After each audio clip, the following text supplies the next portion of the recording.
पहला प्रश्न। भगवान, तुम्हें पाके मैंने जहां पा लिया है, जमी तो जमी आसमां पा लिया है। जमाने के गम प्यार में जल गए, उम्मीदों के लाखों दिए जल गए। न उजड़ेगा जो आशियां पा लिया है, तुम्हें पाके मैंने जहां पा लिया है। कृष्ण चैतन्य।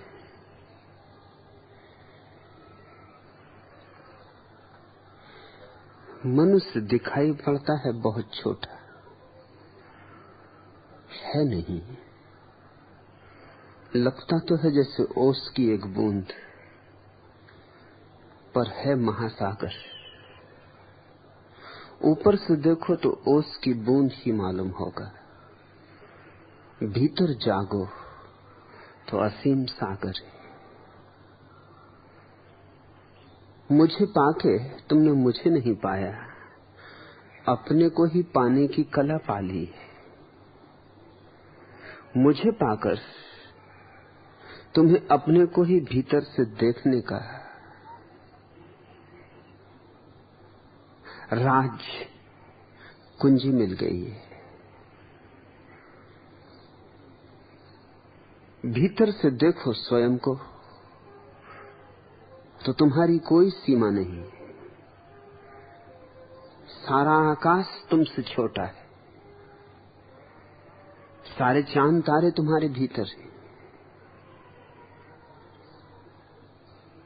लेकिन हम मनुष्य को बाहर से देखते, हम अपने को भी बाहर से देखते।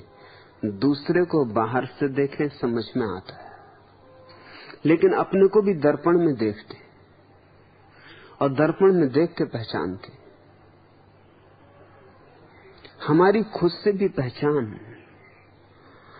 अंतर की नहीं, जो कि होनी चाहिए, क्योंकि वहीं हम विराजमान हैं, वहीं हमारा होना है।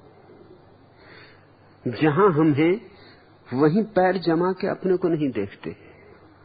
खुद को देखने के लिए भी दर्पण चाहिए। दर्पण में क्या दिखाई पड़ेगा? रूपरेखा, रंग ढंग, आकृति। वह तुम नहीं हो, न तुम देह हो, न तुम मन हो। तुम साक्षी हो। सद्गुरु के पास बैठने का और तो कुछ अर्थ नहीं।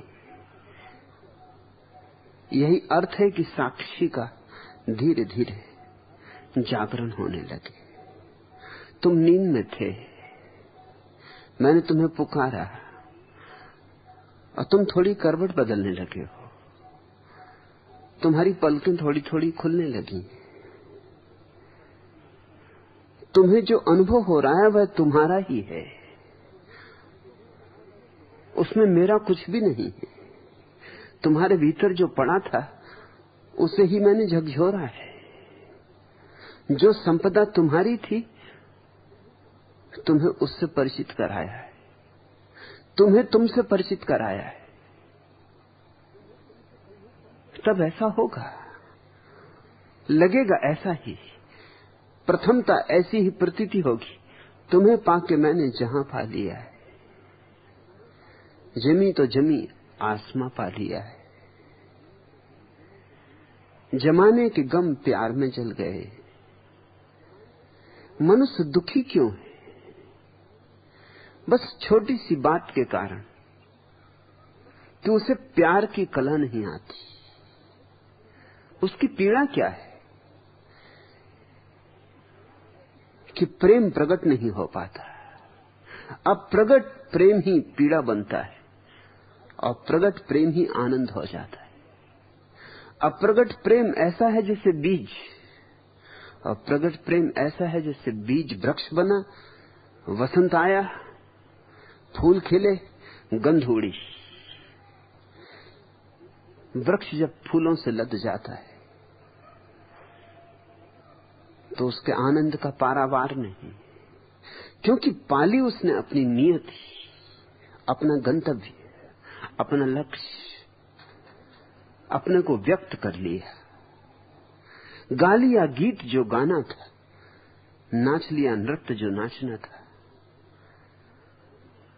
कर ली बातें चांतारों से, हो गया संवाद सूरज से, हवाओं के साथ भांवर डाल ली, आकाश में शाखाएं फैला दी, पृथ्वी में दूर तक जड़ें पहुंचा दी, पृथ्वी के रस को भी चखा, आकाश की मुक्ति को भी जाना, परिपूर्णता हो गई। मनुष्य भी एक बीज है, और जब तक उसमें सहस्त्रदल कमल का फूल न खिल जाए, जिसको योगी कहते सहस्त्रदल कमल, जिसको बुद्ध ने कहा निर्वाण, जिसको महावीर ने कहा कैवल्य, जिसको कबीर कहते सुरति, या दसम द्वार, 10वां द्वार न खुल जाए। मनुष्य के देह में 9 द्वार खुले हुए, एक द्वार बंद है। 9 द्वार यानी 9 छेद, जन्नेन्द्रिय से लेकर आंखों तक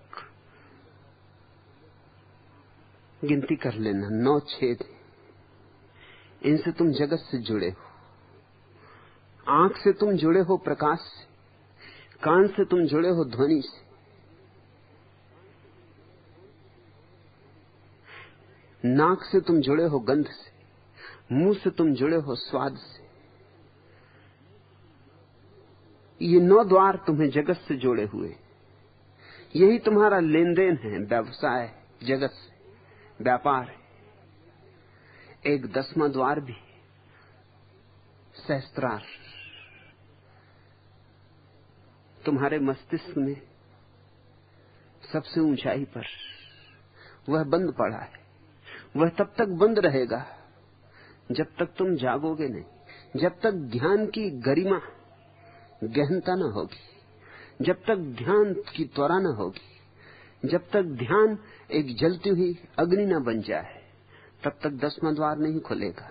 जैसे ही ध्यान की अग्नि प्रज्वलित होगी, झटके से 10वां द्वार खुल जाता है। कबीर कहते हैं खुली केवड़िया। और जैसे ही 10वां द्वार खुलता है, जैसे नाक के बिना गंध नहीं, आंख के बिना रंग नहीं, ऐसे ही 10वें द्वार के बिना परमात्मा नहीं। 10वें द्वार से परमात्मा का अनुभव होता है। 10वें द्वार की प्रतीति परमात्मा है। जैसे ही 10वां द्वार खुला, अचानक फिर किसी प्रमाण की कोई जरूरत नहीं रह जाती। तुम जानते हो तुम परमात्मा हो, और तुम जानते हो शेष सब भी परमात्मा है।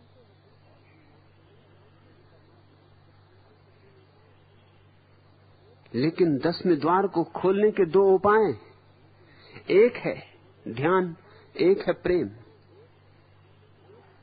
बुद्ध, महावीर ध्यान के आग्रही, खूब जागरण को सघन करो, इतना सघन जैसे कि किरणें इकट्ठी हो जाएं तो आग बन जाएं। ऐसे तुम्हारे जागरण की किरणें इकट्ठी हो जाएं, मारे धक्का तो खुले केवड़िया। भक्त कहते हैं प्रेम, प्रीति की ऐसी उमंग तुम में उठे, ऐसी अंधड़, ऐसा तूफान उठे कि सारे अस्तित्व को डुबा देने की क्षमता तुम में आ जाए। बेशर्त प्रेम तुम कर सको तो प्रार्थना हो जाती।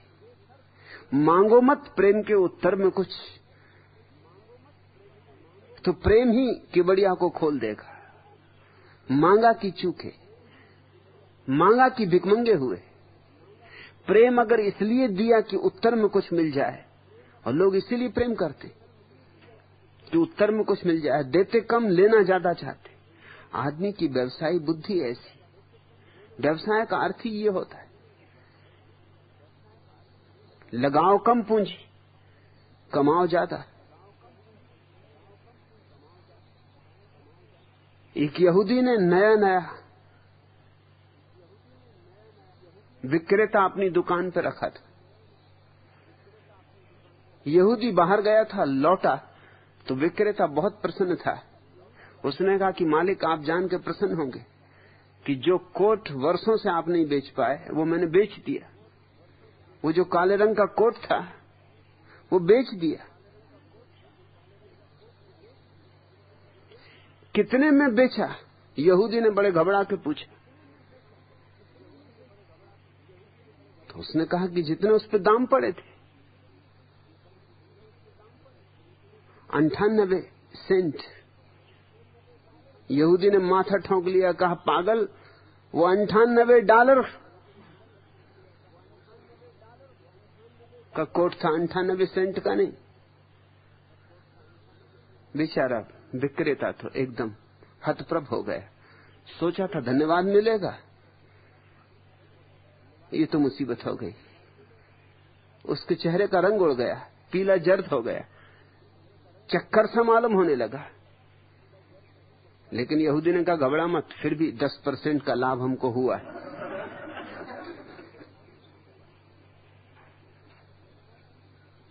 व्यवसाय का तो ढंग यही है, लगाओ कम से कम।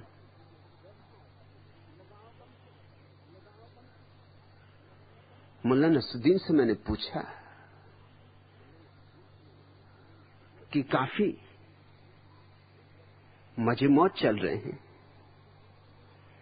खूब व्यवसाय चल रहा है मालूम होता है। बोला कि हाँ, अच्छा चल रहा है। 1 रुपए में चीज खरीदते हैं, 2 में बेच देते, 1% का लाभ, मगर बस मजा चल रहा है। 1 रुपए की चीज को 2 रुपए में बेचता है, इसको 1% का लाभ बता रहा है।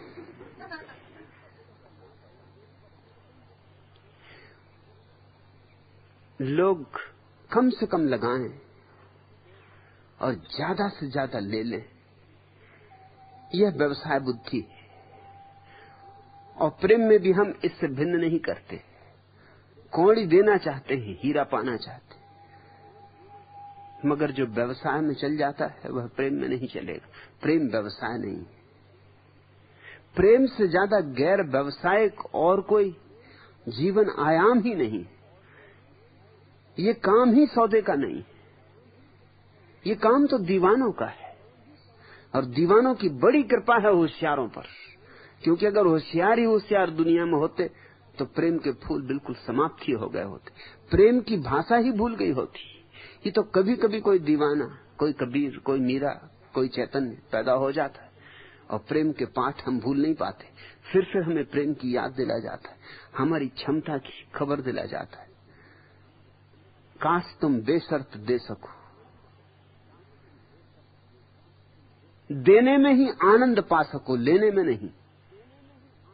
दान बन सको। धन के दान को मैं दान नहीं कहता, क्योंकि धन का दान तो बड़ी बेईमानी का दान है। उन्हीं से चुराया था, उन्हीं से छीना था, उन्हीं को वापस दे दिया, उन्हीं की जेबें काटी, उन्हीं को दान कर दिया। ये कोई दान हुआ? धन तो तुम लेके आए नहीं थे, इसलिए धन का दान कैसे करोगे? धन तो यहीं बटोरा, फिर यहीं बटोरा और यहीं दान कर दिया।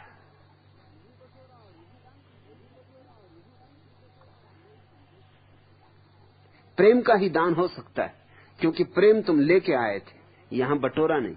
वो तुम्हारी निजता है, वो तुम्हारे प्राणों का स्वभाव है, वो तुम्हारे भीतर की गंध। वह परमात्मा ने तुम्हारे भीतर रचा है, उसे तुमने किसी से लूटा नहीं, किसी का शोषण नहीं किया। नहीं तो एक तरफ शोषण करते रहो और दूसरी तरफ मंदिर बनाते रहो।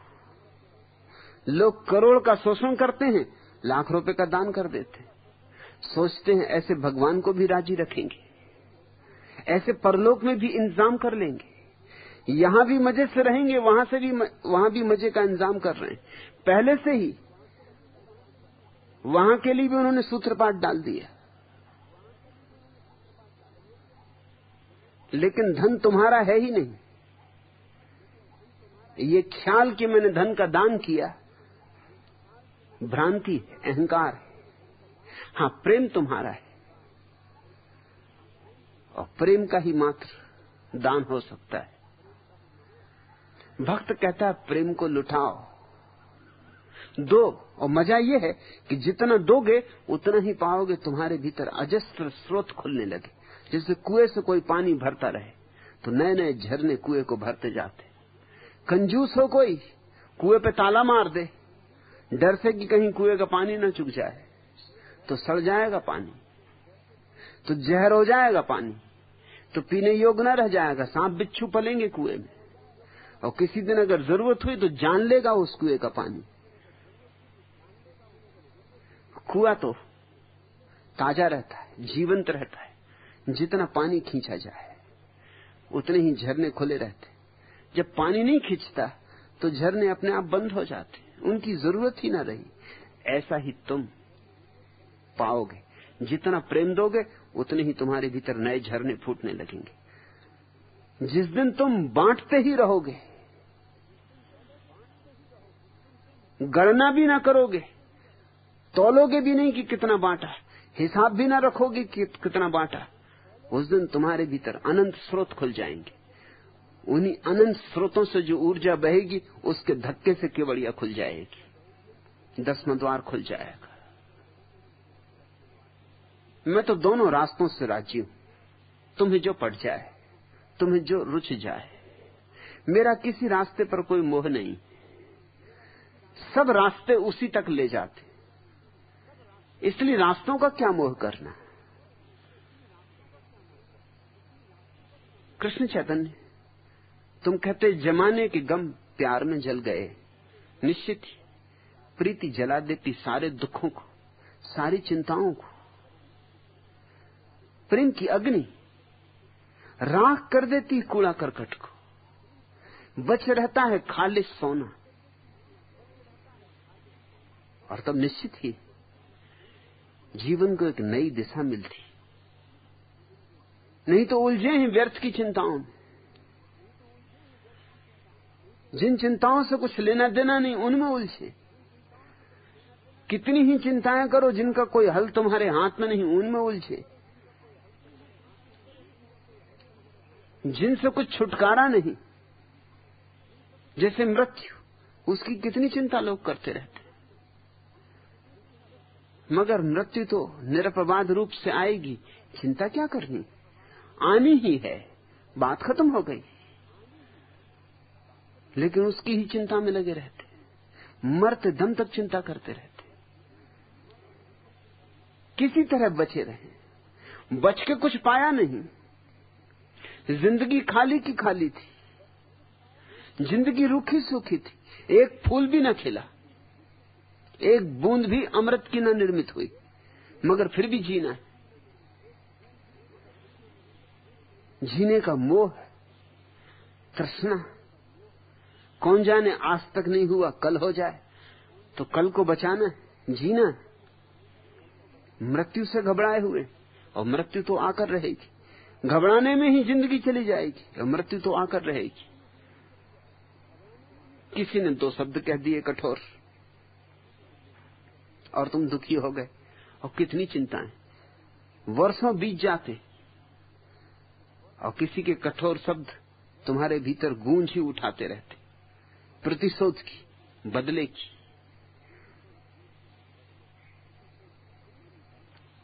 शब्द ही तो थे, शब्दों में भी क्या रखा है, सब अर्थ मनगढ़ंत थे। खलील जिब्रान की प्रसिद्ध कहानी, एक आदमी लेबनान आया, परदेश से आया, लेबनान की भाषा नहीं जानता है, भौचक्का सा घूम रहा है, बड़ा नगर, देहाती। एक महल जैसे भवन में लोगों को आते जाते देखा, बहुत लोग आ जा रहे हैं, तो वो भी चला गया। भीतर पहुंचा तो उसे बिठाया गया, बहुत लोग भोजन कर रहे हैं, तो उसने समझा कि शायद राजमहल है, राजा ने कोई भोज दिया है।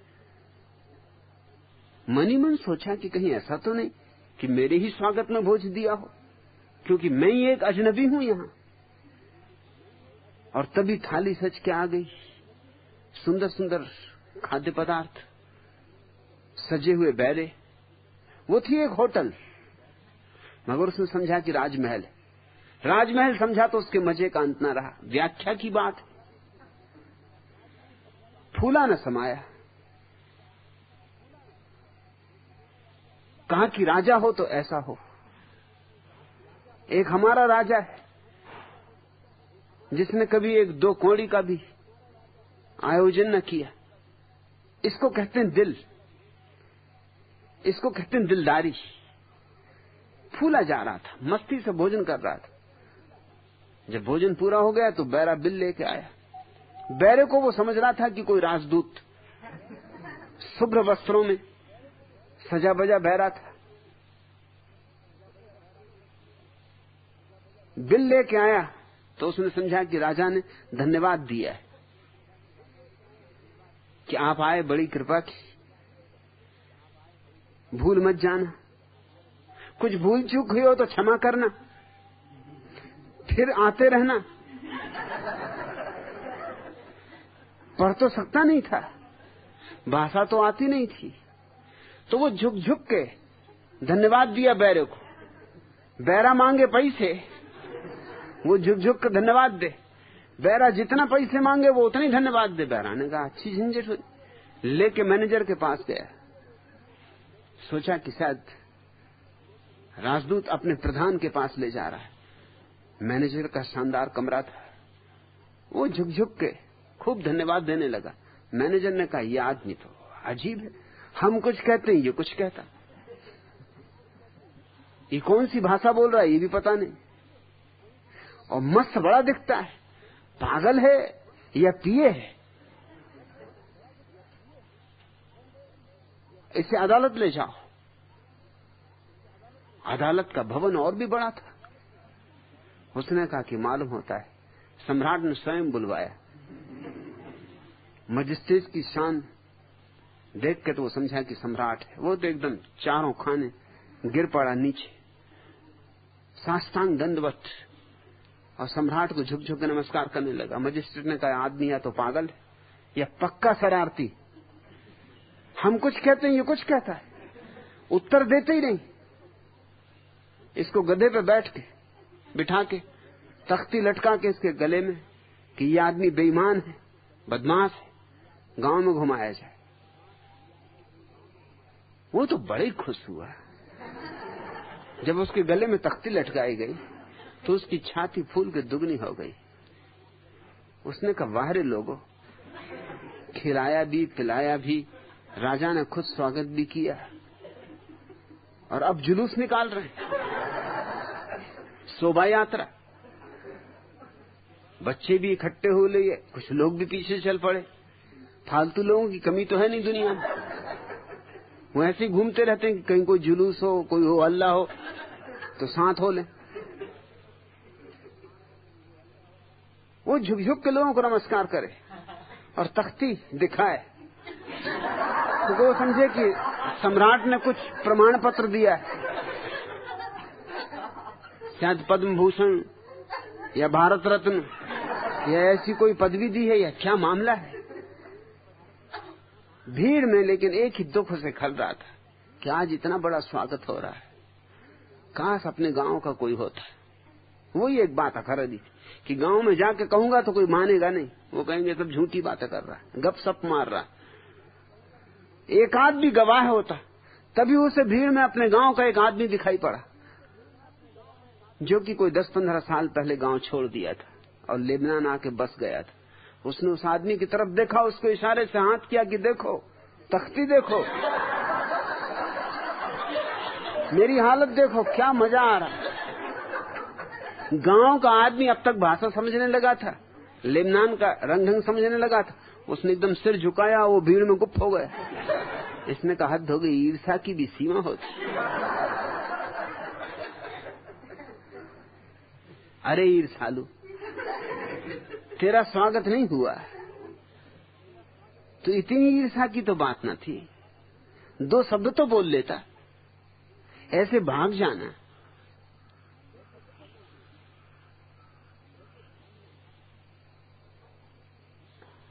व्याख्या की बात है। किसी ने 2 शब्द कह दिए, तुम क्या व्याख्या करते हो? सब इस पर निर्भर करता है।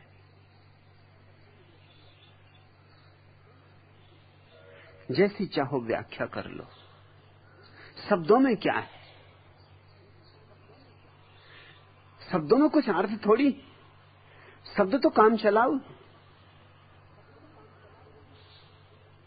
उनका कोई मूल्य नहीं। न गालियों का कोई मूल्य है, न गीतों का कोई मूल्य है। समझो तो गालियां और गीत सब एक जैसे, मान और सम्मान समान, सफलता असफलता समान, प्रतिष्ठा अप्रतिष्ठा समान, यश अपयश समान। प्रेम का जब उद्भव होता है तो सब कूड़ा करकट जल जाता है। फिर अपमान खलता नहीं, दया आती, उल्टे दया आती कि बेचारा नाहक कष्ट उठा रहा है, न मालूम कितना भीतर जला होगा, भुना होगा, न मालूम भीतर कितने क्रोध में पीड़ा पाई होगी, तब ये गालियां आई। गालियां ऐसे तो पैदा नहीं हो जाती, जैसे बच्चे ऐसे तो पैदा नहीं हो जाते। पहले 9 महीने गर्भ में मां को कष्ट झेलना पड़ता है। वैसे जो आदमी गाली देता है वो भी कोई ऐसे आकस्मिक रूप से गाली आकाश से थोड़ी उतरती। गर्भ होता है गाली का भी, 9 महीने तक उसको गर्भ में रखनी पड़ती, बड़ी तकलीफ झेलनी पड़ती। तुम्हें तकलीफ देने के पहले वो खुद बहुत तकलीफ झेल लेता है, तभी तुम्हें तकलीफ देता है। और तुम्हारे ऊपर है कि तुम तकलीफ लो या न लो। गाली न लो, बात खत्म हो गई। और जो प्रेम की कला जानता है वो गाली नहीं लेता। जैसे फूल चुनने आ गए, वो क्यों कांटे चुने? माना कि कांटे हैं गुलाब की झाड़ी में, तो रहने दो।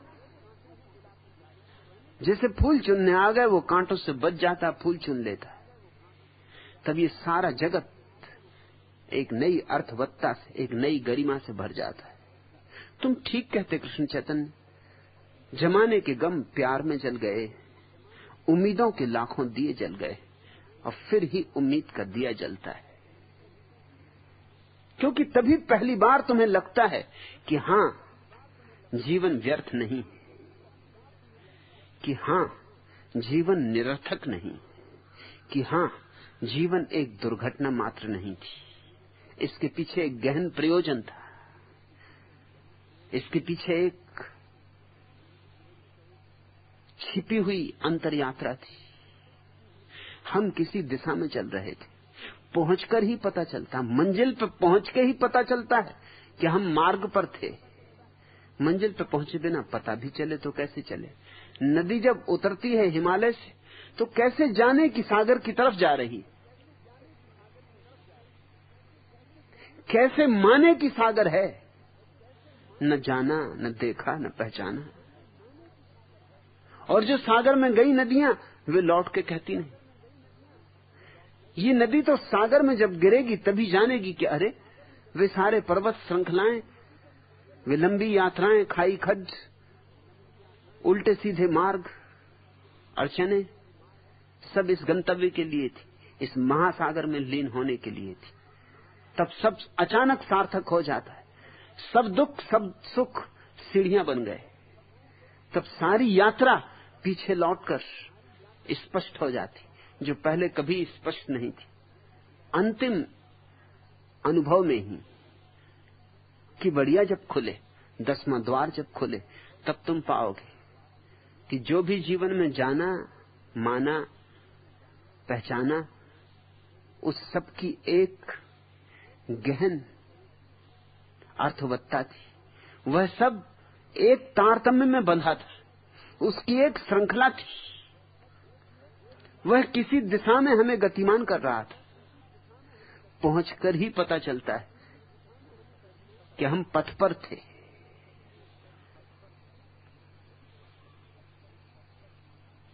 प्रेम जब जला के कचरे को अलग कर देता है, जीवन की चिंताएं, दुख, पीड़ाएं व्यर्थ तुमने उधार ले ली थी, जब सब समाप्त हो जाती, तुम्हारी भूल थी, तुम्हारी गलत व्याख्या थी, तुम्हारे ही सोचने के कारण तुम्हारी चिंताएं थी, जब वे सब गल जाती, पिघल जाती, और जब खालिस सोना ही बचता है तो उम्मीद का दिया जलता। पहली बार तुम्हारे जीवन में आशा की किरण उतरती, क्योंकि पहली बार भगवत्ता से मिलन होता है। लेकिन ध्यान रहे कृष्ण चैतन्य, मैं तो निमित्त हूं, उससे ज्यादा नहीं।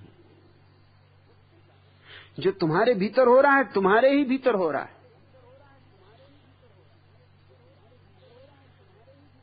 मैं उसे कर नहीं रहा हूं।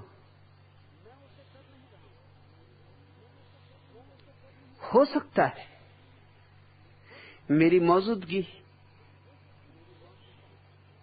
सहयोगी बन गई हो, लेकिन जब भी धन्यवाद दो तो मुझे छोड़ देना, धन्यवाद परमात्मा को ही देना। धन्यवाद सब उसके लिए, कृतज्ञता सब उसकी तरफ, तुम्हारा सिर झुके उसके लिए, मुझे बीच में मत लेना। मैं बस निमित्त मात्र हूं। मेरे बहाने तुम चुप बैठना सीख गए, मेरे बहाने तुम्हें सत्संग की कला आ गई, मेरे बहाने तुम संगीत में डूबने लगे, मेरे बहाने तुम नाचे गाए, मेरे बहाने तुम शांत हुए, मौन हुए। मगर ये सब बहाना, ये किसी और के बहाने भी हो सकता था, इसलिए बहानों की क्या फिक्र लेनी। अब जिस बहाने हो गया ठीक, मगर जो हो गया है वह उस परमात्मा के द्वारा ही हो रहा है, और वह परमात्मा तुम्हारे भीतर ही छिपा पड़ा है। जैसे हम किसी को सोते से जगा दें तो जागरण उसी के भीतर मौजूद था। अगर कोई आदमी कोमा में पड़ा हो, फिर तुम कितने हिलाओ डुलाओ, ठंडे पानी के छींटे उसकी आंखों पर मारो, अलार्म बजाओ, घंटे ठोंको, कुछ भी ना होगा। अजान दो, कुछ भी ना होगा।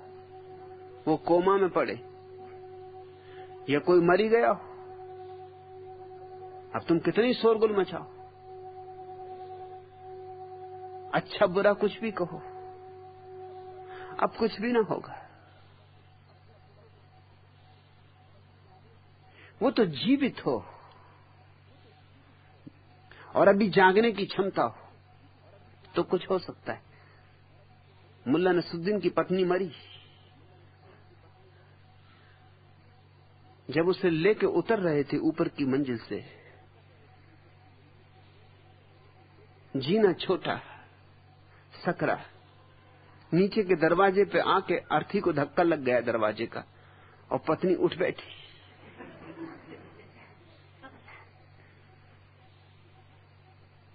मुल्ला की तो सांस जैसे रुक गई। एक क्षण तो सकते में आ गया। फिर वो 3 साल जिंदा रही, फिर मरी, फिर वही जीना,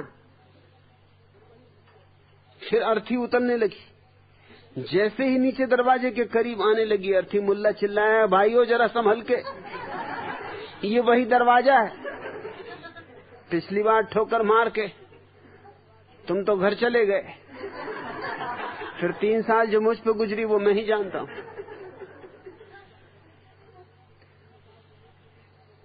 मगर अगर पत्नी मरी गई होती तो दरवाजे की ठोकर से भी जग नहीं सकती थी। मरी नहीं थी तो ही जग गई। कृष्ण चैतन्य तुम्हारे भीतर जागरण है, छिपा पड़ा है।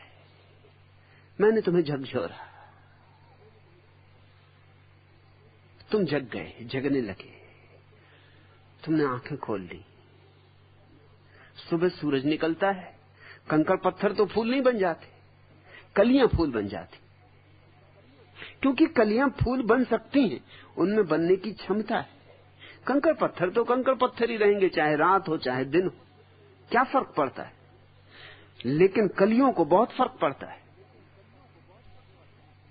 और सूरज की किरणें आके कलियों की पखड़ियां भी खोलती नहीं, एक एक पखड़ियां नहीं खोलती, बस सूरज की किरणों की मौजूदगी निमित्त बन जाती, कलियां खिल जाती।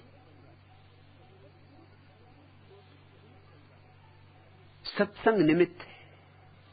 सद्गुरु तो सूरज की भांति है, शिष्य कली की भांति। वो खिल सकता है इसलिए खिल जाता है।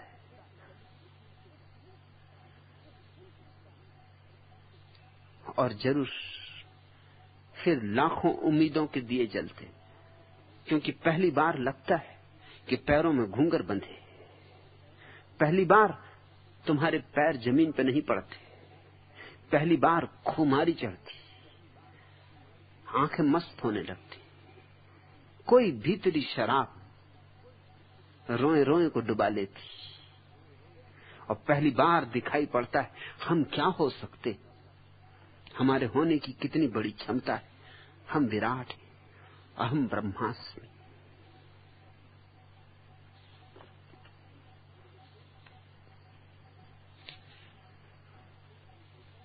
झुरमुट में दोपहरिया कुमलाई, खेतों पर अनिहारी घिर आई, पश्चिम की सुनहरिया धुंधराई, टीलों पर तालों पर इक्के दुक्के अपने घर जानों पर धीरे धीरे उतरी शाम। आंचल से छू तुलसी की थाली, दीदी ने घर की ढिबरी बाली, जमुहाई लेकर उजियाली, जा बैठी ताकों में, घर भर के बच्चों की आंखों में धीरे धीरे उतरी शाम। इस अध कच्चे से घर के आंगन में जाने क्यों इतना आश्वासन, पाता है यह मेरा टूटा मन। लगता है इन पिछले वर्षों में, सच्चे झूठे मीठे कड़वे संघर्षों में, इस घर की छाया थी छूट गई अनजाने, जो अब झुककर मेरे सिरहाने कहती है भटको बेबात कहीं, लौटोगे अपनी हर यात्रा के बाद यहीं, धीरे धीरे उतरी शाम। भटको बेबात कहीं, कितने ही भटको, कहीं भी भटको, एक दिन तो इस घर आ ही जाना। ये परमात्मा का घर, जन्मों जन्मों की भटकन के बाद भी आना है। भटको बेबात कहीं, लौटोगे अपनी हर यात्रा के बाद यहीं। फिर कौन निमित्त बन जाएगा, कबीर की दादू की फरीद या मैं, इससे कुछ फर्क नहीं पड़ता। ये सब बहाने हैं। किसकी अंगुली का इशारा तुम्हें चांद को दिखा देगा, इससे क्या फर्क पड़ता है।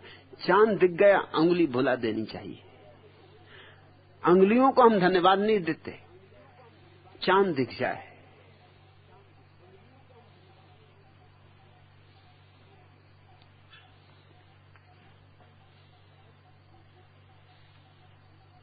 प्रात होते सबल पंखों की अकेली एक मीठी चोट से, अनुगता मुझको बनाकर बावली को, जानकर मैं अनुगता हूं उस विदा के विरह के विच्छेद के तीखे निमिष में भी युता हूं।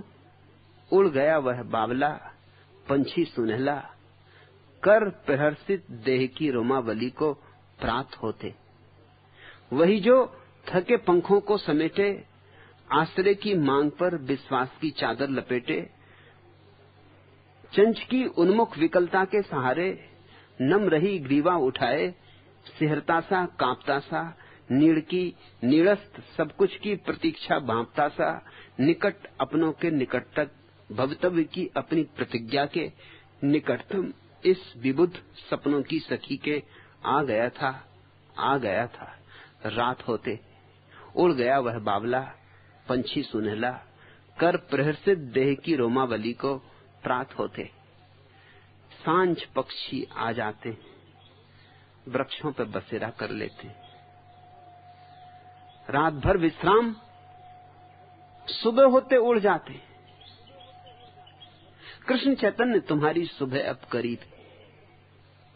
तैयारी करो, उड़ने की तैयारी करो, पंखों को झटको, धूल धमास झाड़ो, कूड़ा करकट इकट्ठा हो अलग करो, व्यर्थ के बंधन, व्यर्थ के आग्रह, व्यर्थ के पक्षपात, सिद्धांत शास्त्र सब गिरा दो।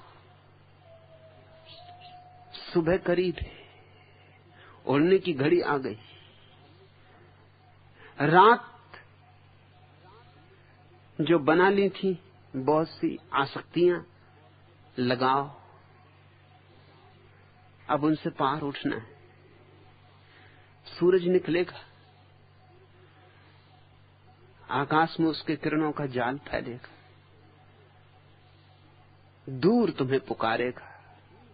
उसी के दिए जल गए जिनको तुम उम्मीदों का दिया कह रहे हो। उसकी धीमी धीमी पुकार आने लगी, सुबह की धुंध कटने लगी, भोर हो गई, अब उड़ना होगा। अब अपने असले घर की तरफ जाने का क्षण करीब आ रहा है,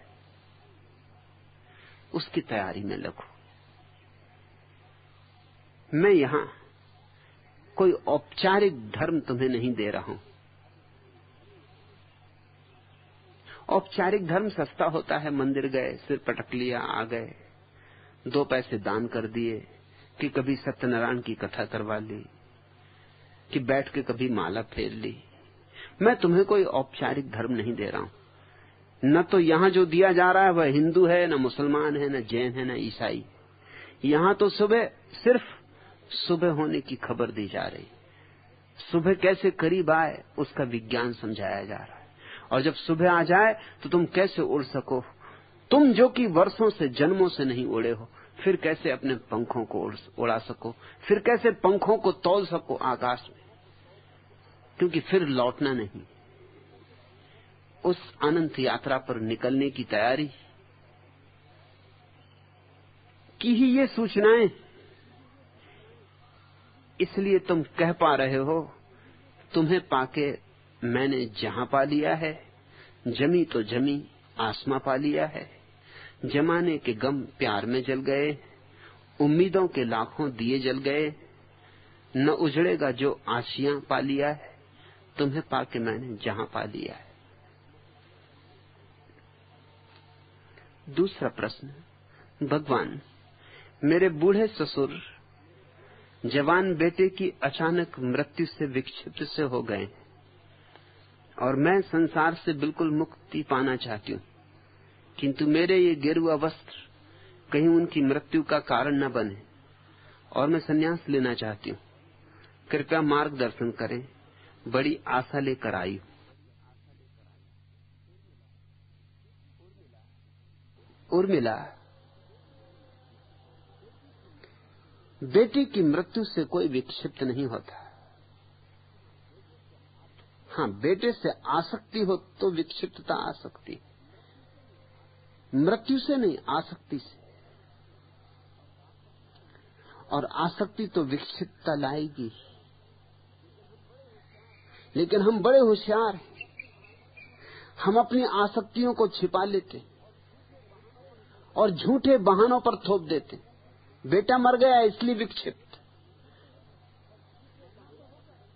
मरना तो होगा ही, बेटे को भी, बाप को भी, सभी को। मृत्यु जैसा प्रगाढ़ सत्य टालोगे कैसे? कोई आज गया, कोई कल जाएगा, किसी की बारी आज आ गई, किसी की कल आ जाएगी। बेटा जरा क्यों में आगे खड़ा होगा, बाप जरा क्यों में पीछे खड़ा है।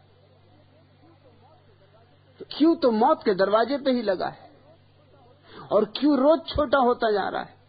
तुम रोज दरवाजे के करीब आते जा रहे हो, लेकिन ये सोच के कि बेटे की मृत्यु के कारण मैं विक्षिप्त हूं, फिर तुमने अपनी आसक्ति बचा ली। मेरे एक मित्र का बेटा मर गया, वे बिल्कुल पागल हालत में थे, यहां तक कि उन्होंने 2 बार आत्महत्या करने की कोशिश की। मुझे खबर मिली तो मैं उन्हें देखने गया। वे बड़े राजनेता थे, उनको पार्लियामेंट का पिता कहा जाता था। शायद सबसे पुराने संसद सदस्य थे वे। अंग्रेजों के जमाने से संसद के सदस्य रहे थे।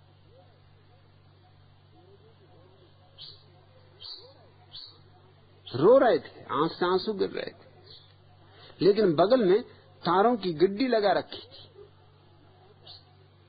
मैं पहुंचा, औपचारिक थोड़ी बात हुई, फिर तारों की गड्डी मेरी तरफ सरका दी कि देखो जवाहरलाल जी का पत्र आया, तार आया, राष्ट्रपति का, राजेंद्र प्रसाद का, इसका उसका। उन दिनों मध्य प्रदेश के मुख्यमंत्री थे द्वारका प्रसाद मिश्र। द्वारका प्रसाद मिश्र का नहीं आया, ये भी नहीं भूले वो बताना। मैंने उनसे कहा बेटा मर गया, तुम ये तार इकट्ठी किए बैठे हो,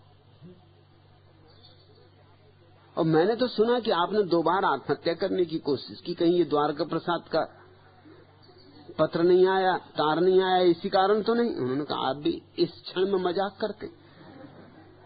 मैं मजाक नहीं कर रहा। और मैंने कहा आत्महत्या करने की 2 बार कोशिश करनी पड़ती। अरे करी तो कर ली, वो भी कुछ ऐसी नहीं होगी ढीली ढाली। लोग गोलियों की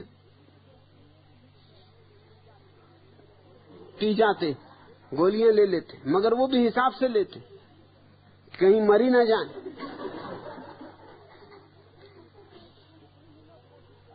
कितने ही लोग कोशिश करते हैं आत्महत्या की, मगर कोशिश और सब इंतजाम कर लेते हैं बचने का पहले। मैंने कहा 2 बार आपने कोशिश की, होशियार आदमी है, समझदार आदमी है, राजनीति में जिंदगी भर खेले, आत्महत्या तक न कर सके। अरे करनी थी तो कर ही लेनी थी। वो तो कहने लगी कि आप कैसी बातें करते, जो भी आता है वो मुझसे सांत्वना प्रकट करता है, और आप उल्टी सीधी बातें कर रहे हैं। मैंने कहा आप सांत्वना प्रकट करवाना चाहते हैं, इसलिए बैठे हैं ये ढोंग रचा के, सांत्वना में रस ले रहे हैं। और मैंने कहा कि ख्याल रखना कि बेटे के मरने से कुछ इसका लेना देना नहीं, मामला कुछ और। उन्होंने कहा क्या मामला है? मैंने कहा आपका दूसरा बेटा भी है, मैं आपसे पूछता हूं, छाती पर हाथ रख के कहो अगर ये दूसरा बेटा मर जाता तो आप आत्महत्या करने की कोशिश करते, ये ढोंग करके बैठते?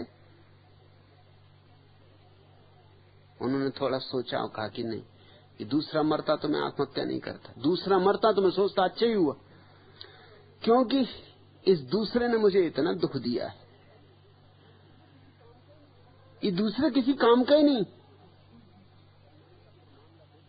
तब मैंने कहा फिर मामला बेटे का नहीं, दोनों ही बेटे हैं, लेकिन पहला था मंत्री और मुख्यमंत्री होने की संभावना थी, उसके कंधे पे महत्वाकांक्षा की बंदूक रख के बाप चलाने की कोशिश कर रहा था, और दूसरा बेचारा साधारण,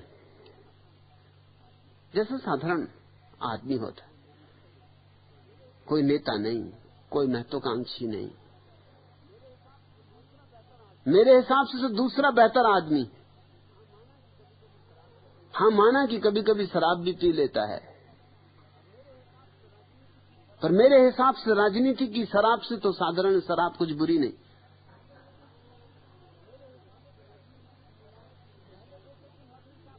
पहले बेटे के मरने से आप परेशान नहीं, अगर सच ईमानदारी से मुझसे कहो तो परेशानी ये है कि वो मुख्यमंत्री होने के करीब था, और ये कोई वक्त था मरने का, कम से कम मुख्यमंत्री हो जाता। वो खुद नहीं बन सके मुख्यमंत्री, कभी वो खुद मंत्री नहीं बन सके, रहे तो बहुत दिन राजनीति में, मगर उतने चालबाज नहीं थे, उनसे बड़े चालबाज हाथ मार ले गए। तो वो हमेशा पिछड़ते ही रहे, ट्रेन चूकते ही रहे। मगर बेटा चालबाज था, वो ठीक गति से चल रहा था। मुझसे बोले कि अब आपसे मैं छिपा नहीं सकता, जब आपने बात ही छेड़ दी तो बात सच है। पीड़ा मुझे यही हो रही कि ये भी कोई मरने का वक्त था। अरे मरना तो सभी को है, कम से कम मुख्यमंत्री तो हो जाता। मैंने कहा क्या फर्क पड़ता, मुख्यमंत्री होके भी मरता। ठीक से समझो उनको। मैंने कहा कि बेटे के मरने की तकलीफ नहीं है, महत्वाकांक्षा को चोट लगी, आसक्ति को चोट लगती, अहंकार को चोट लगता है, और सबसे बड़ी चोट ये लगती कि बेटा मर गया, अब मुझे मरना होगा। जब बेटा तक नहीं बचा तो मैं कैसे बचूंगा?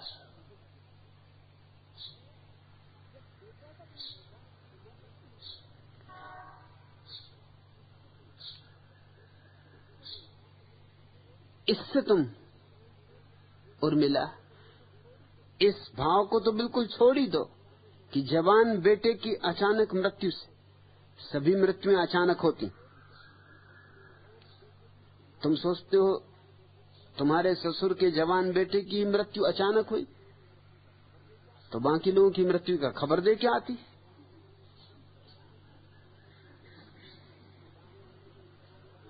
कि डाक बंगले में स्थान बना रखना, कि ब्लू डायमंड में कम से कम कमरा रिजर्व करवा लेना, मैं आती हूं। सभी की अचानक होती। बूढ़े से बूढ़ा आदमी भी अचानक ही मरता है। अभी क्षण भर पहले जिंदा और क्षण भर बाद नहीं। सभी की मृत्यु असमय होती। हालांकि हम कहते कि फलां की मृत्यु होगी, असमय हो गई, जैसे कि कुछ की समय पे होती। किसकी समय पे होती? सभी मृत्युएं असमय होती, अचानक होती। और जवान अगर गौर से देखो तो शरीर से जवान लोग ज्यादा अधिक नहीं मरते, लेकिन बूढ़े भी चित्त से तो जवान ही होते। वही आकांक्षाएं, वही वासनाएं, वही इच्छाएं, वही जवानी के रोग। क्या फर्क पड़ता है? बूढ़ों में कुछ फर्क पड़ता है? तुम जाके दिल्ली में देख लो, बूढ़े से बूढ़े जिनको कभी के मर जाना चाहिए था, इनको कहो कि असमय जिंदा हैं तो समझ में आता है।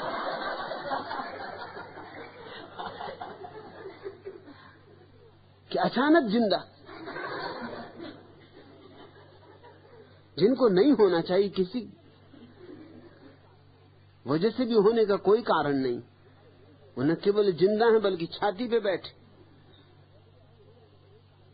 और ऐसे अड़ के बैठे कि डर लगता, पता नहीं मरेंगे कि नहीं मरेंगे। तुम दिल्ली में जाके जरा उपद्रव देखो, बूढ़ों के उपद्रव देखो, तो तुम्हें पता चलेगा कि कोई जवान ही जवान नहीं होते। शरीर बूढ़े हो जाते होंगे मगर वासनाएं तो जवान ही होती, बूढ़ों की और विक्षिप्त हो जाती। क्योंकि जवान तो कुछ कर भी सकता है अपनी वासनाओं के लिए, बूढ़े तो कुछ भी नहीं कर सकते। मुल्ला नसरुद्दीन बैठे कुरान पढ़ रहा था, सुबह सर्दी की सुबह, अभी कुछ ही दिन पहले की बात।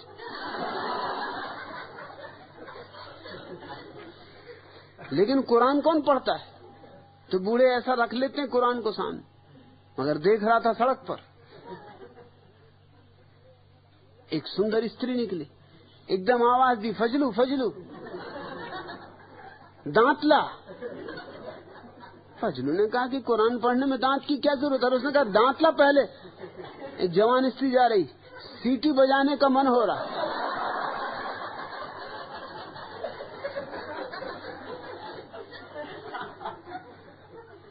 ये सीटी बजाने का मन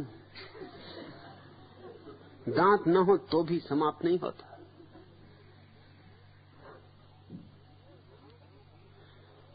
जवान तो सभी मर जाते, प्रौढ़ हो ही कौन पाता है?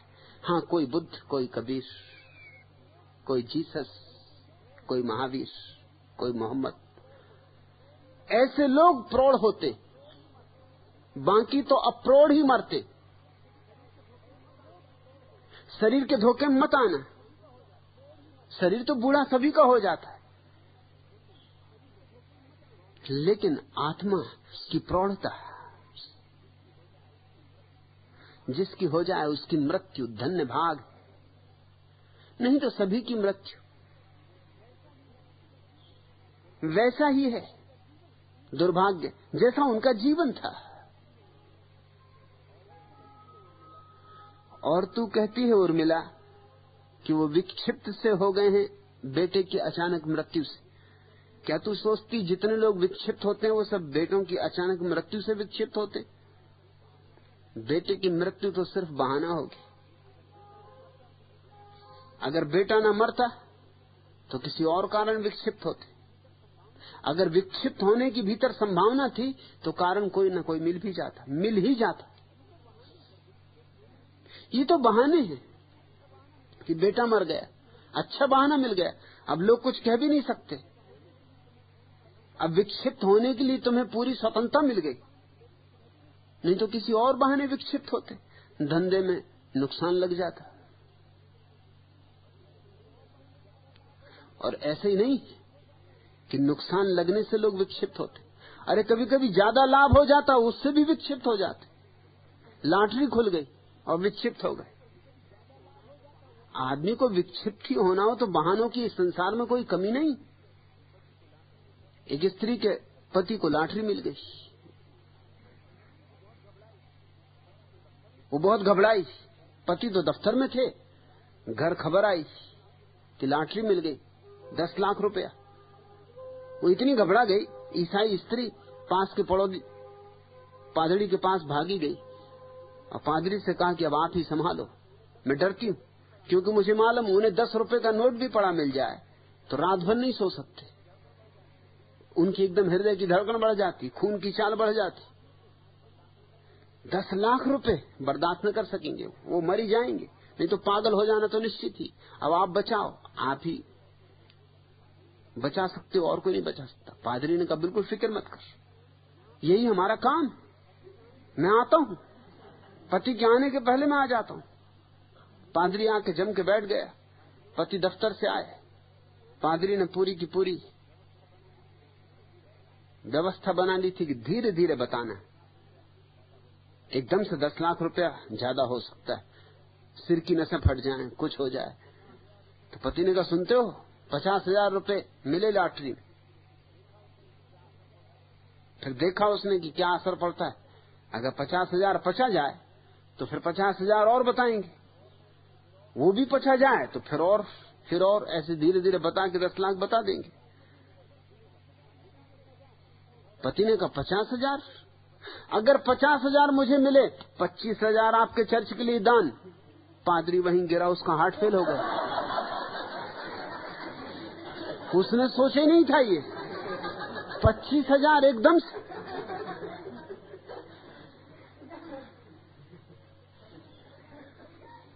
कुछ कहा नहीं जा सकता कि कौन किस कारण पागल हो गया है। कारण इत्यादि अकारण है। तू कहती उर्मिला मेरे ससुर जवान बेटे की अचानक मृत्यु से विक्षिप्त से हो गए। अगर गौर से देखो तो अधिकतम लोग विक्षिप्त से हैं। किसी का पता चल जाता है, किसी का पता नहीं चलता।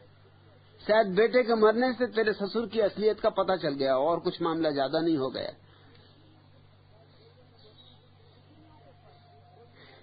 डिग्रियों के फर्क, कोई 99 डिग्री पागल, कोई 100 डिग्री पागल, कोई 101 डिग्री, बस इतनी फर्क है।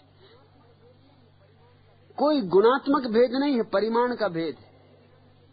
ससुर रहे तो होंगे 99 डिग्री पागल। तू फिर से विचार करना, बेटे के मरने के पहले की जरा हालत पे विचार करना ससुर की।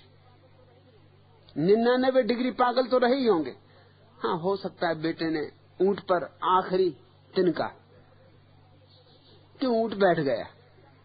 कोई आखिरी तिनके से ऊंट बैठता, मगर बोझ काफी था, आखिरी तिनके ने पूरा कर दिया। शायद बेटे की चोट आखिरी हो गई, चोटों पे चोटें पड़ी होंगी, चोटें तो पड़ेंगी।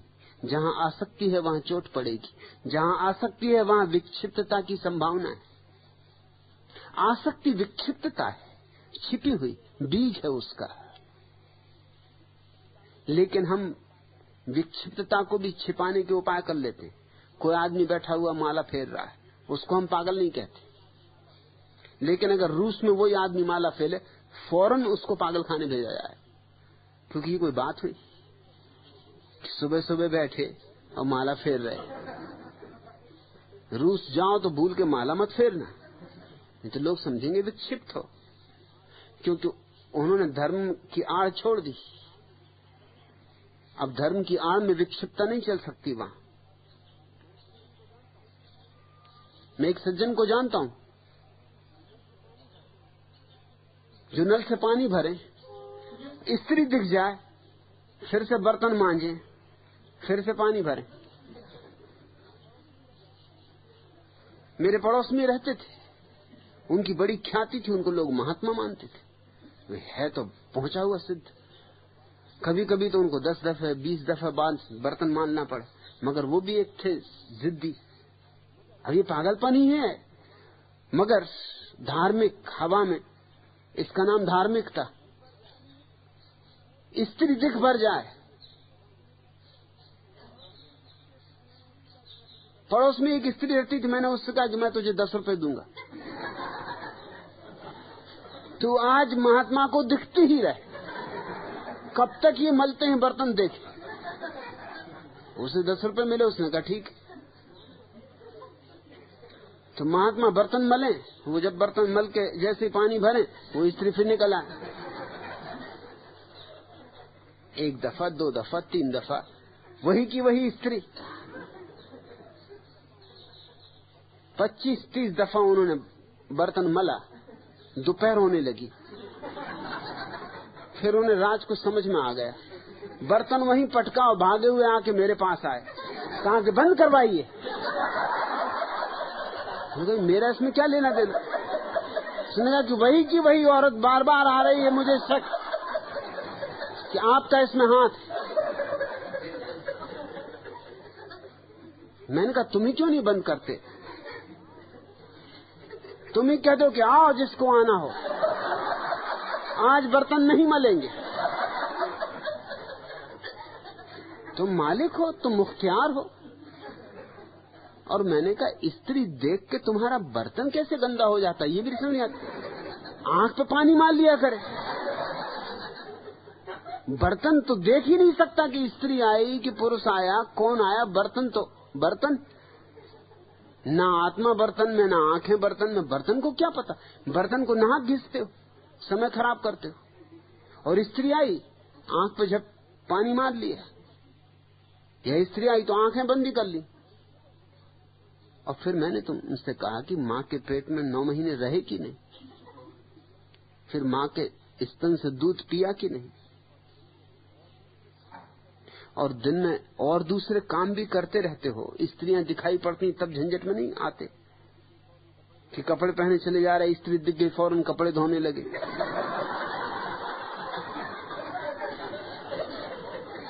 अगर महात्मा ही हो तो कुछ ऐसे काम करके दिखाओ। ये बर्तन का क्या कसूर है। और मैंने कहा ये सस्ती महात्मागिरी मैं नहीं चलने दूंगा। मैंने तो स्त्री को रख छोड़ा है, 10 रुपए उसको रोज दूंगा। वो महात्मा दूसरे दिन मोहल्ले छोड़ के चले गए, पता चला वो दूसरे मोहल्ले में महात्मा हो गए। इसको महात्मापन कहोगे? ये विक्षिप्तता है। एक आदमी बैठा किताब में राम राम राम राम राम राम लिखता रहता, और लोग कहते हैं आह कैसा धार्मिक पुरुष।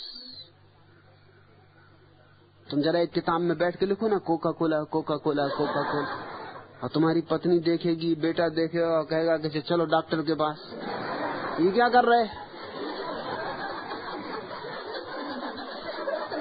और राम राम लिखो तो धार्मिक, और बेचारे कोका कोला ने क्या बिगाड़ा? इससे ज्यादा अंतर्राष्ट्रीय कोई मंत्री नहीं। राम राम लिखो हिंदुओं का होगा, अल्लाह अल्लाह लिखो मुसलमानों का होगा, मगर कोका कोला सबका। एकमात्र नाम है जो अंतर्राष्ट्रीय, जिसके लिए कहीं कोई रोक टोक नहीं, रूस में भी नहीं। अगर रूस में भी कोई एक अमेरिकन चीज तुमको मिल सकती तो कोका कोला, मगर कोका कोला लिखे आदमी तो पागल, और कुछ अंट संट लिखे हिरीम श्रीम रीम, मंत्र लिख रहा है, वेद मंत्र।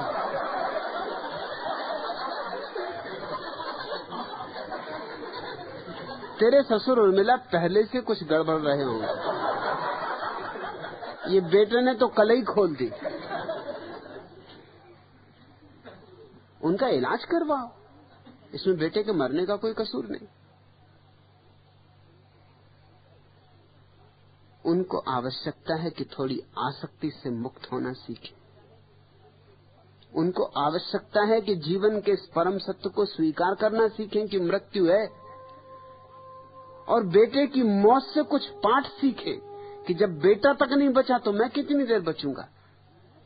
विक्षिप्त होने की क्या बात है, संन्यास्त होने की जरूरत है। विक्षिप्त होने का कहां सवाल है, ध्यानस्थ होने का सवाल है। बेटा मर गया तो ध्यान करो, बेटा मर गया तो समाधि साधो कि कहीं तुम भी ऐसे ही ना मर जाओ। ये बेटा तो बेकार गया, कहीं तुम भी बेकार न चले जाओ। ये बेटा तो खाली कारतूस निकल गया, तुम्हें भी खाली कारतूस की तरह ही टाँटाएं फिस हो जाना कि कुछ जीवन में उपलब्धि करनी। और तू इस चिंता में सन्यास रोक रही अपना कि कहीं मेरे गेरुआ वस्त्र पहने से उनकी मृत्यु ना हो जाए। मेरे 1 लाख सन्यासी, अभी तक किसी के ससुर की मृत्यु तो नहीं हुई।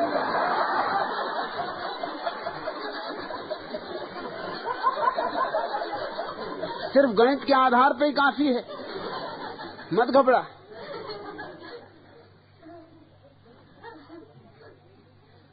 ऐसे कहीं कोई मरता, जब बेटे की मृत्यु से भी नहीं मरे तो तेरे गेरुआ पहनने से मर जाएंगे।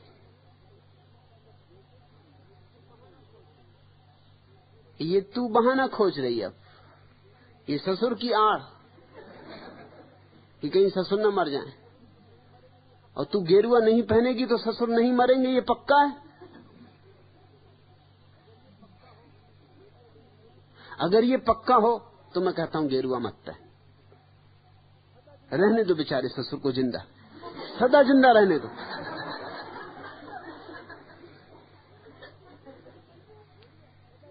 लेकिन ससुर तो मरेंगे, गेरुआ पहनो या न पहनो। गेरुआ पहनने से कोई नहीं मरता।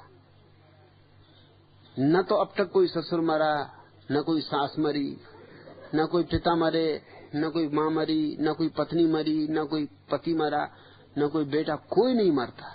गेरुआ पहनने से किसी के मरने का क्या सवाल। अरे गेरुआ भी और रंगों में एक रंग है। काला कपड़ा पहन लो कोई नहीं मरता, पीला पहन लो कोई नहीं मरता, हरा पहन लो कोई नहीं मरता। गेरुआ पहन लिया कि मर गए।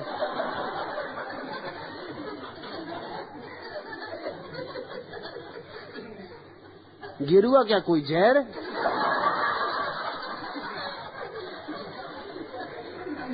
हाँ, इतना जरूर है कि मर गए होंगे तो गेरुआ पहन के एकदम उठ के खड़े हो जाएंगे। क्यों?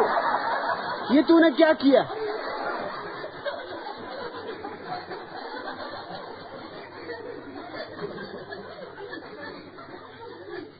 और बेटे की चोट से उनको जो थोड़ी अस्त व्यस्तता हुई वो रास्ते पे आ जाएंगे, क्योंकि अक्सर ऐसा होता है, छोटी चोट को भुलाने के लिए बड़ी चोट की जरूरत पड़ती। जैसे तुम्हारे सिर में दर्द है और मैं बता दूं कि सिर दर्द में क्या रखा है, तुमको टीबी है, सिर दर्द एकदम खत्म हो जाएगा। टीबी है तो कौन सिर दर्द की फिक्र करे। फिर बाद में समझा दूंगा कि टीबी नहीं है, वो तो सिर दर्द का इलाज था। बनट शाह ने अपने जीवन में उल्लेख किया है, उसने अपने डॉक्टर को खबर की, फोन किया कि मुझे हृदय का दौरा पड़ा है। डॉक्टर खुद बूढ़ा है, पुराना डॉक्टर है, बनट सा खुद बूढ़ा, उसका डॉक्टर बूढ़ा। अब हृदय का दौरा पड़ा है आधी रात को, तो बेचारा डॉक्टर उठा, 3 मंजिल सीढ़ियां चढ़ा। जब तक वो ऊपर पहुंचा तो उसकी छाती फूलने लगी, सांस चढ़ गई। वो डॉक्टर एकदम लेट गया, कुर्सी पे लेट गया। बनट सा बिस्तर पे लेटा था, उठ के बैठ गया, कहा क्या हुआ? वो बोले ही नहीं। तो बनट सा उठा, पानी के छींटे मारे, पंखा किया। 15-20 मिनट में डॉक्टर आंख खोला और बोला कि अब थोड़ा ठीक लग रहा है। चलते वक्त डॉक्टर ने फीस मांगी, बनट सा ने फीस काहे की? उल्टा तुम्हारी मुझे सेवा करनी पड़ी। डॉक्टर ने कहा कि वो तुम्हारा इलाज था, तुम देखो भले चंगे दिखाई पड़ रहे हो, तुम भूल ही गए अपनी झंझट। अब घर में आदमी मर रहा हो सामने, तो किसको याद रह जाए अपने हृदय के दौड़े पड़ने की? उसने कहा कि वो तो तुम्हारा इलाज था, फीस तो लूंगा। फीस उसने ली, और बनट शाह ने कहा कि बात भी उसकी ठीक थी, क्योंकि 15-20 मिनट उसकी हवा करना, पंखा करना, पानी पिलाना, उसमें मैं भूल गया, बिल्कुल ठीक ही हो गया। जब तक वो ठीक हुआ तब तक मैं बिल्कुल स्वस्थ ही था। शायद उर्मिला तेरे गेरुआ वस्त्रों में पहुंच जाना उनको ऐसा धक्का दे कि वो समझ जाएं, भूल ही भाल जाएं बेटे की असमय मृत्यु। सोचने लें कि उर्मिला को क्या हो गया। ये असमय का सन्यास, मौत पे तो आदमी का बस नहीं है, इसलिए कुछ कर नहीं सकते, बेटे से कुछ लड़ झगड़ नहीं सकते, लेकिन तुझसे लड़ झगड़ सकते हैं, बातचीत करेंगे, बकवास करेंगे, अपना ज्ञान दिखलाएंगे। चलो एक नई व्यस्तता हो जाएगी, कौन जाने इसी में विकसितता ठीक हो जाए, इसी में बेटे की मौत भूल जाए। और बड़ा उपद्रव हो गया। मेरा सन्यास मौत से कुछ छोटा उपद्रव नहीं। तो मैं तो कहूंगा कि ससुर से अगर तेरा कुछ भी लगाव हो, थोड़ी करुणा उन पर हो, तो सन्यास ले ही ले। मरेंगे करेंगे नहीं, ऐसे कोई मरते ही नहीं। मरना कुछ आसान मामला है। कोई ऐसी छोटी मोटी बातों से मरता है। बेटा जुआ खेलने लगे तो बाप नहीं मरता, शराब पीने लगे तो बाप नहीं मरता, संन्यास लेने से मर जाएगा। संन्यास लेके कौन सा पाप किया? हो सकता है संन्यास लेने से उनको भी थोड़ा बोध आए। और सिर्फ संन्यास गैरिक वस्त्री तो नहीं, गैरिक वस्त्र तो केवल वाह आवरण है संन्यास का। साथ में ध्यान को लेके जा, आनंद को लेके जा, नाचती हुई जा, तो शायद तेरा नृत्य, तेरा गीत, तेरा संगीत, तेरा आनंद उनको छुए। शायद उन्हें भी होश आए कि अब अपने भी दिन कम बचे, अब कुछ कर लेने जैसा कर लेना चाहिए। डर मत, डरने की कोई जरूरत नहीं। और अगर ससुर मर भी जाएं तो पाप मेरा, तू फिक्र छोड़। मैं लोगों के पाप अपने ऊपर ले लेता हूं, उसका निपटारा मैं कर लूंगा। कयामत के दिन जब पूछताछ होगी तो मेरी तरफ इशारा कर देना कि इस आदमी ने सन्यास दिया था, हमारा कोई कसूर नहीं, और ये इतने मेरे सन्यासी गवाह है कि पाप मेरा रहेगा। क्योंकि मैं जानता हूं मृत्यु होती ही नहीं, पाप कैसे होगा? कोई कभी मरा है? सिर्फ देह बदलती, जैसे कपड़े कोई बदल ले। मृत्यु सबसे बड़ा झूठ है इस जगत में, और सबसे बड़ा सत्य होके बैठ गया है। लेकिन तुम झूठों में जीते हो। तुम्हारा अहंकार झूठ है, तुम्हारा जन्म झूठ है, तुम्हारी मृत्यु झूठ है। ना तो तुम कभी जन्मे हो, क्योंकि जन्म के पहले भी तुम थे। तुम्हारा अहंकार झूठ है, क्योंकि तुम परमात्मा से अलग नहीं हो, भिन्न नहीं हो। इसलिए कैसा मैं? वही है, एकमात्र वही है। और तुम्हारी मृत्यु भी झूठ है, क्योंकि तुम हो ही नहीं तो मरेगा कौन? परमात्मा थोड़ी मरेगा, परमात्मा थोड़ी मर सकता है। तुम मृत्यु के बाद भी रहोगे।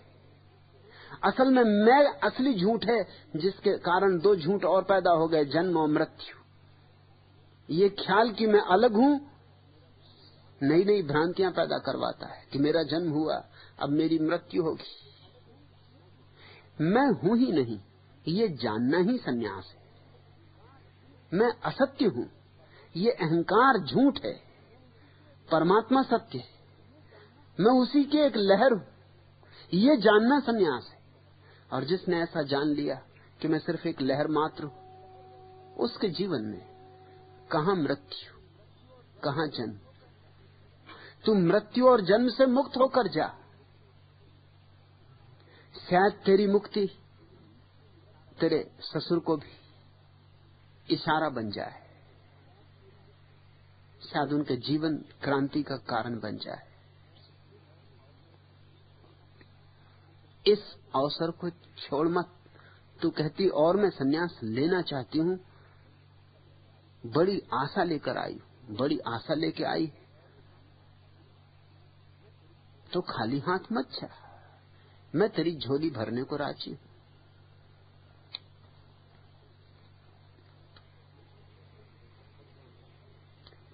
तीसरा प्रश्न, भगवान मैं आपको सुनते सुनते सो जाता हूं, पता नहीं है तारी है या कुमारी या केवल साधारण निद्रा मात्र, प्रकाश डालने की कृपा करें। धर्मदास भैया तारी या कुमारी तो जरा मुश्किल, निद्रा ही होगी।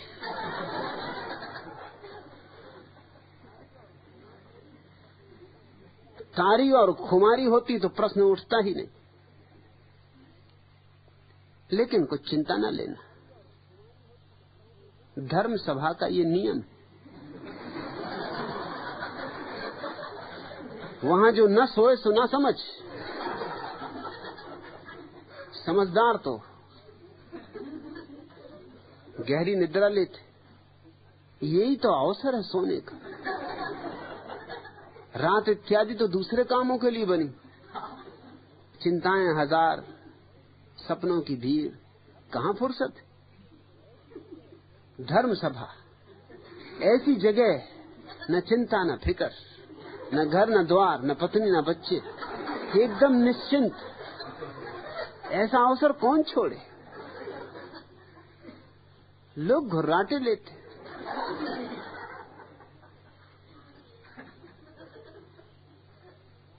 मैं तो बहुत से डॉक्टरों को जानता हूं,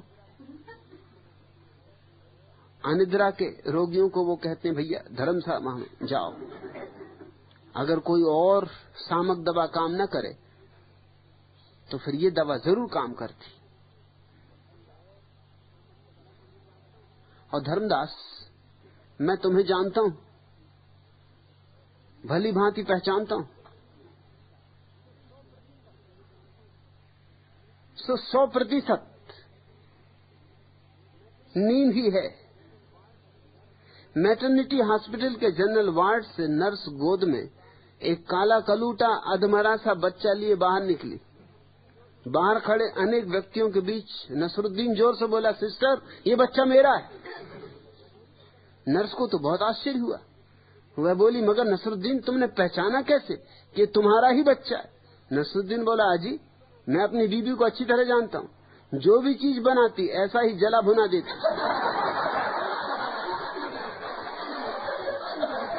तो धर्मदास मैं तुम्हें जानता हूं, खुमारी समाधि इस झंझट में तुम न पड़ो। तुम तो मजे से सो रहे हो और नाम ही तुम्हें धर्मदास का किस लिए दिया? धार्मिक आदमी हो, और धार्मिक आदमी और करे क्या?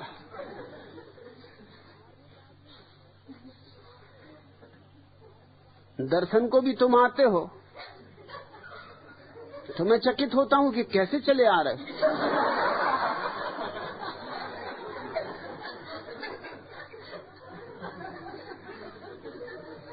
नींद तुम्हारी ऐसी गहरी है, मगर कुछ लोग नींद में भी चलते। 100 में से 10% लोग नींद में चल सकते, मनोवैज्ञानिक कहते।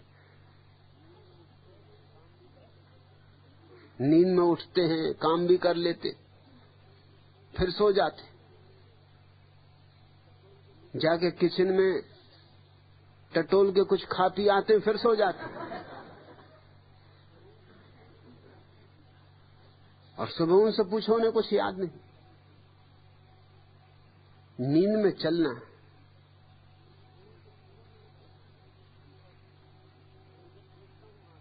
संभव है।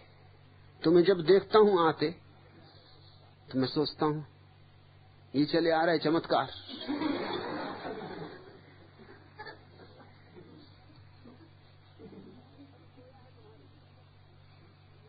सब सोया है तुम्हारे भीतर।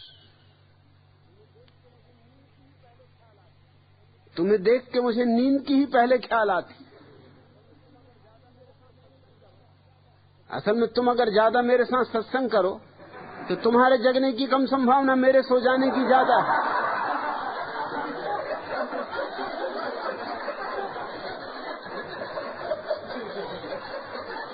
तुम्हारा अभ्यास गहरा है।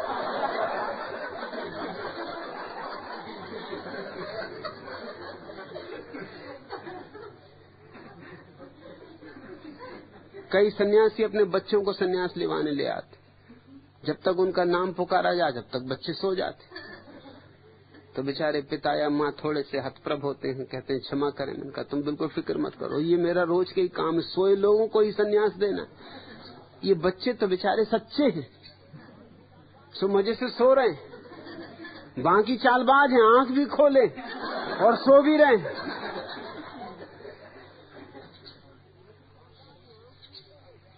कुछ लोग हैं जिनको आंख खोल के भी सोने का अभ्यास होता है। एक महिला को तो मैं जानता हूं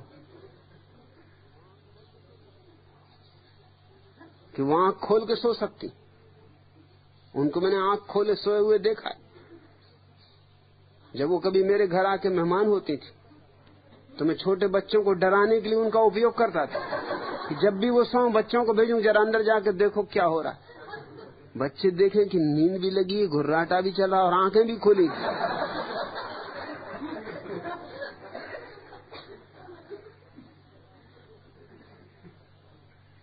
डब्बू जी को पेंटिंग का शौक। एक दिन उन्होंने अपने मित्र डॉक्टर को पेंटिंग दिखाने के लिए बुलाया। सूर्योदय और सूर्यास्त, वृक्षों और पक्षियों के चित्र देखकर तो डॉक्टर पर कोई असर पड़ा नहीं, यद्यपि वे चित्र बहुत खूबसूरत थे। फिर आया एक बूढ़ी दुबली पतली स्त्री का दृश्य। डॉक्टर की आंखें उस पर गड़ी रह गई। डब्बू जी को थोड़ी राहत मिली। वे खुशी से बोले, मुझे अपनी बनाई हुई सभी कलाकृतियों में यही सर्वश्रेष्ठ लगती। बुढ़ापे के दुख की कथा, हताशा और पीड़ा चेहरे की झुर्रियों में स्पष्ट झलक आई। आपका इस चित्र के संबंध में क्या ख्याल? डॉक्टर ने गंभीर स्वर में अपनी राह पेश की, आप माने या न माने। डब्बू जी, मुझे तो पूरा विश्वास, इस बुढ़िया को टीबी।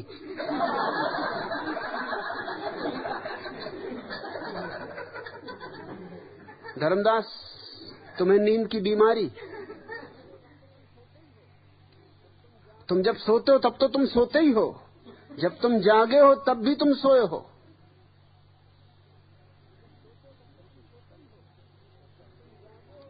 लेकिन कल चर्चा सुन के तारी, खुमारी ये शब्द तुम्हारे कानों में पहुंच गए होंगे नींद में।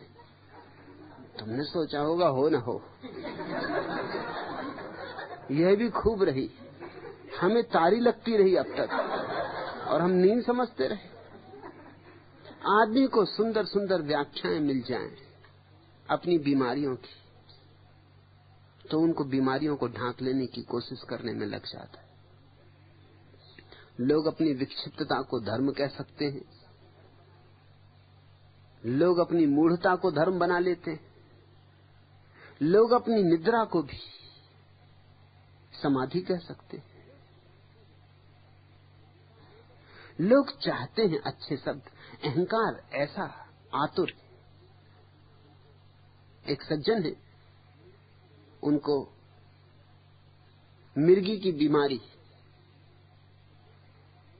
तो बेहोश हो जाते हैं, मुंह से फंसू कर गिरने लगता है। वो मेरे पास आए और कहने लगे कि मैं रामकृष्ण का जीवन पढ़ रहा हूं, तो उसमें ऐसा आता है कि वो भी बेहोश हो जाते थे, मुंह से फंसू कर गिरता। तो कहीं ऐसा तो नहीं है कि वही अवस्था मेरी भी? और लोग गलती से समझ रहे हैं कि मुझे मिर्गी की बीमारी। उनकी आंखें देख के मुझे लगा कि कैसे सच इनसे कहूं, बड़ी चोट लगेगी। उनका चेहरा बिल्कुल ऐसा लाट टपकी जा रही कि मैं कह दूं कि हां यही बात है,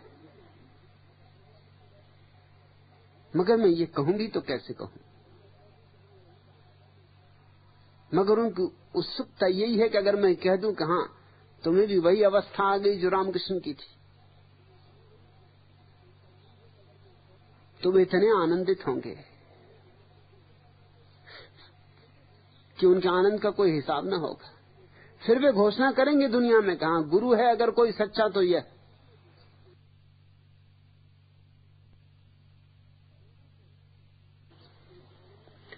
लोगों को सत्य से प्रयोजन नहीं, लोगों को सांत्वना मिले ऐसी बात से प्रयोजन है, चाहे वो असत्य ही क्यों ना हो। और सच यही है कि असत्य से ज्यादा सांत्वना मिलती है सत्य की बजाय। सत्य तो झकझोर देता है, सत्य तो कड़वा लगता है। बुद्ध ने कहा है सत्य पहले कड़वा लगता है फिर मीठा, और असत्य पहले मीठा लगता है फिर कड़वा। असत्य पर शक्कर की परत चढ़ाई जा सकती है, सत्य पर नहीं चढ़ाई जा सकती। सत्य तो जैसा है नग्न वैसा ही होता है।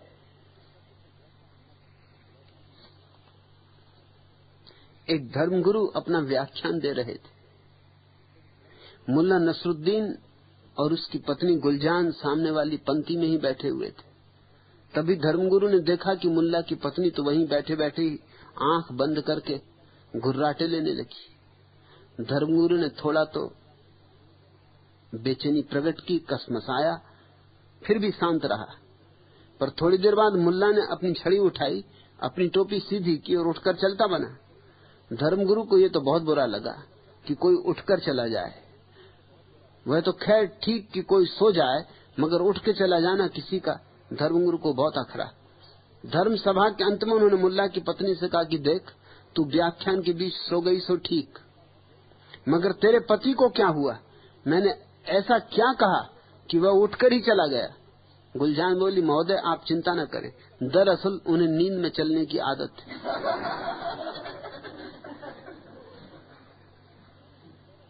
धर्मदास, नींद ही होगी, तारी तो साधनी पड़ेगी, साधना करनी होगी। तारी तो तब लगेगी जब दसम द्वार के करीब पहुंचोगे, जब सहस्त्रदल कमल पहली बार खुलने लगेगा तब तारी लगेगी, और जब खुल जाएगा तो खुमारी। तारी शुरुआत है, खुमारी अंत है। ये समाधि के दो अंग, तारी पहला कदम और खुमारी अंतिम। लेकिन लग सकती है तारी, जब नींद लग सकती तो तारी भी लग सकती। जिंदा हो इतना तो पक्का है, जिंदा ना हो तो सो भी नहीं सकते। मुर्दा कहीं सोते? जिंदा हो इतना तो पक्का है, नींद से इतनी खबर मिलती। नींद लग सकती तो जागरण भी हो सकता है।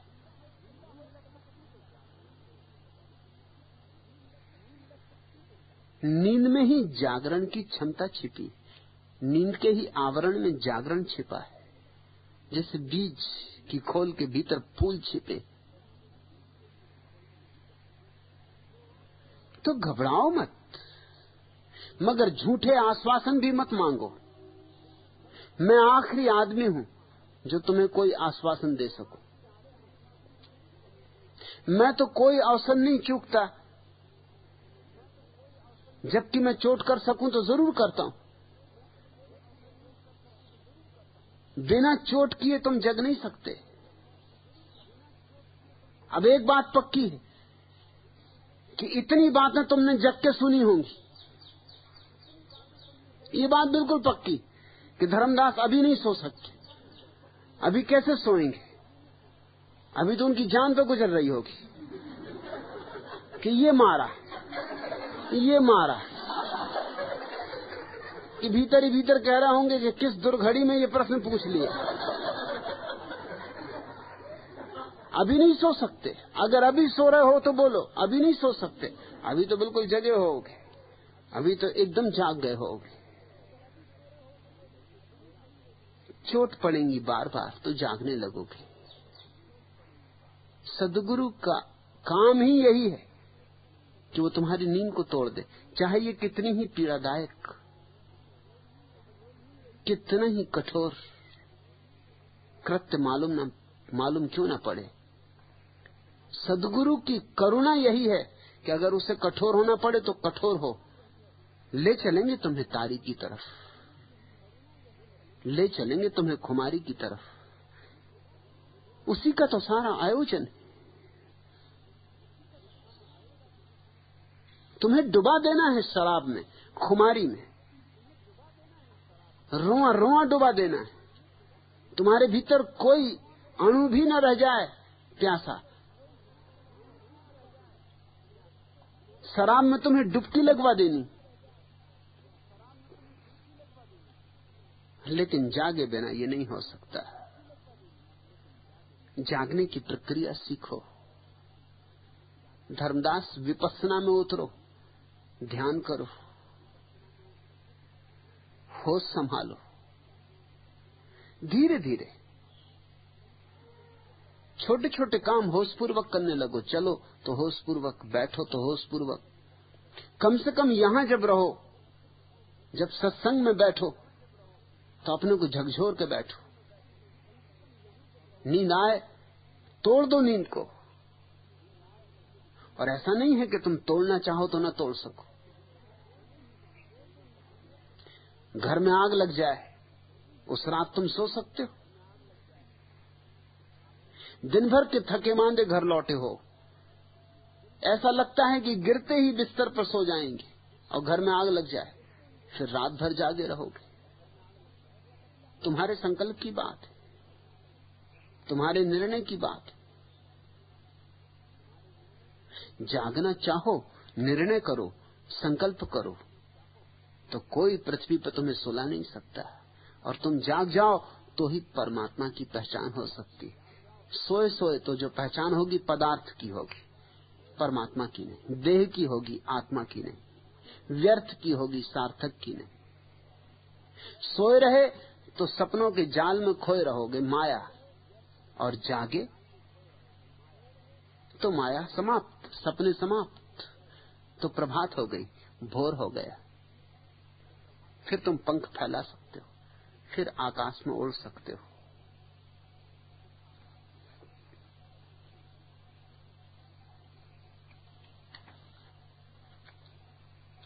आखिरी प्रश्न,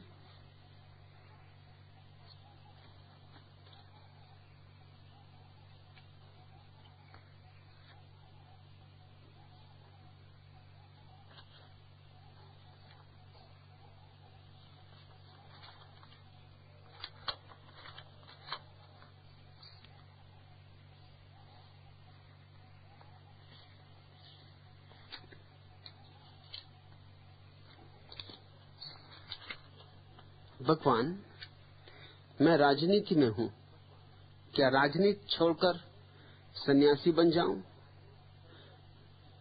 रामेश्वर प्रसाद, राजनीति इतनी आसानी से छोड़ सकोगे? राजनीति में रग पक गए होगे।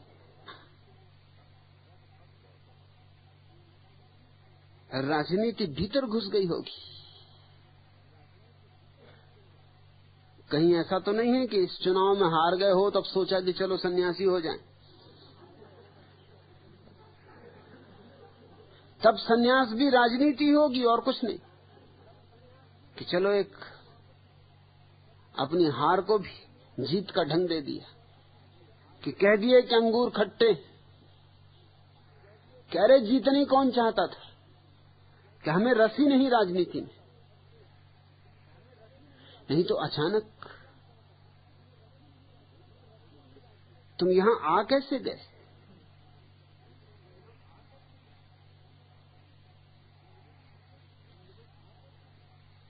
जो सत्ता में होते उनका तो पता ही नहीं चलता। फिर मुझे पहले भूत प्रेतों में विश्वास नहीं था, लेकिन अब है,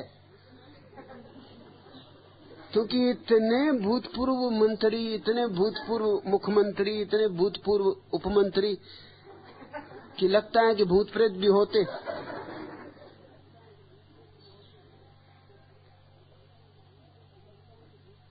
भूतपूर्व मंत्री आते, मंत्री तो एकदम नदारत हो जाते। तुम जरूर कहीं पछाड़ खा गए, कहीं पिट गए। अब तुम सोच रहे हो कि चलो सन्यास, तो कह देंगे कि हमें रसी नहीं, हमें कुछ लेने देना नहीं। कहते हो मैं राजनीति में हूं, क्या राजनीति छोड़कर सन्यासी बन जाऊं? अगर तुम्हें सन्यास समझ में आ गया तो राजनीति छूट गई, छोड़ना नहीं पड़ेगी। और अगर छोड़ना पड़े तो मैं कहूंगा अभी मत छोड़ना, क्योंकि जिसे छोड़ना पड़ता है वो कुछ न कुछ बचा रह जाता है। छोड़ना पड़ने में जो चेष्टा करनी पड़ती उसमें ही बात बच जाती। और फिर इस बार हार गए तो क्या हर्ज है, लगे रहो।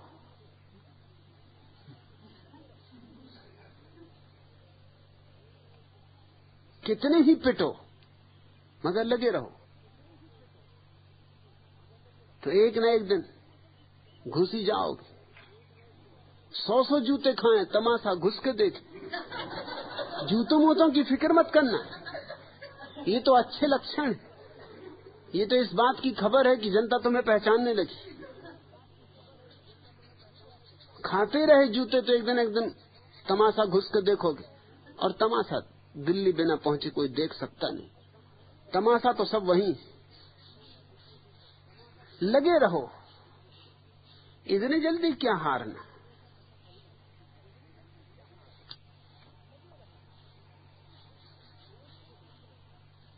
कुछ कला सीखो राजनीति की। अगर हार गए, नोट के दम पर वह वोट लेता है, बेचारा कुर्सी के लिए टमाटर और डंडे, गाली और डंडे, क्या क्या नहीं सहता है। हूटिंग की कितनी ही मंच पर खड़ा रहता है, अपमान से डरता नहीं, हिम्मत से काम लेता है। यह नेता है। नेता एक साधना है, एक तपस्या है, आधुनिक तप। पुराने तपस्वियों ने क्या खाक किया, जलाली धूनी बैठ गए राख लगा के। अरे उसमें कुछ भी लगा नहीं। नोट के दम पर वह वोट लेता है, बेचारा कुर्सी के लिए टमाटर और अंडे, गाली और डंडे, क्या क्या नहीं सहता है। हूटिंग हो कितनी ही, मंच पर खड़ा रहता है, अपमान से डरता नहीं, हिम्मत से काम लेता है। यह नेता है। कितना ही मारो उसे, मुस्कुराया जाता है, पानी नहीं पीता है, रोटी नहीं खाता है, बस यह तो पार्टी का चंदा चबाता है। नई नई पार्टियां प्रतिदिन बनाता है, पुराना रवैया इसे नहीं भाता है। नए नए झंडों और नारों का प्रणेता है। यह नेता है। 5 साल तक मैट्रिक में जब पास हो सका नहीं और न ही कॉलेज में दाखला मिला कहीं, तब यह बेरोजगार बन बैठा गुंडा। धीरे धीरे यहाँ तक बढ़ा लिया धंधा कि न हुआ बीए या एमए, पर देखो बन ही गया आखिर एमएलए। आवारा बाप का यह बिगड़ा हुआ बेटा, यह नेता है। बंदर सी सूरत, कुत्ते की मूरत, बुद्धि की अकल की जरा नहीं जरूरत। हे प्रभु, ये कैसा मुहूर्त। देश की नैया यह नालायक खेता है, यह नेता है। जमे रहो, घबराओ मत। इतनी जल्दी क्या सन्यास की। लेकिन अगर समझ में आ गई हो बात, तो फिर ये मत पूछो कि क्या राजनीति छोड़ दूं। मुझसे क्यों पूछते हो? अगर हाथ में सांप पकड़े हो और दिखाई पड़ गया कि सांप है, तो क्या पूछते फिरोगे कि क्या सांप छोड़ दूं? जैसा दिखाई पड़ा वैसे ही छोड़ दोगे। पैर में कांटा गड़ा तो किसी से पूछते फिरते हो कि कांटा निकाल दूं? अरे जैसे ही पता चला वैसे ही निकालने की कोशिश में लग जाओगे। अगर राजनीति की व्यर्थता दिखाई पड़ गई है तो क्या पूछना, बात खत्म हो गई। एक पर्दा गिर गया। सन्यास का अर्थ यही है, दृष्टि, दर्शन, प्रतीति। मेरे कहे से तुम राजनीति छोड़ दोगे तो तुम यहां राजनीति करोगे, और मैं नहीं चाहता कि यहां राजनीति चले। राजनेता जहां जाएगा वहीं राजनीति चलाएगा। वो जानता ही एक बात है, उसको गणित ही एक आता है। वो हर चीज में से तरकीबें निकाल लेगा। नहीं, छोड़ने की बात मैं नहीं कहूंगा।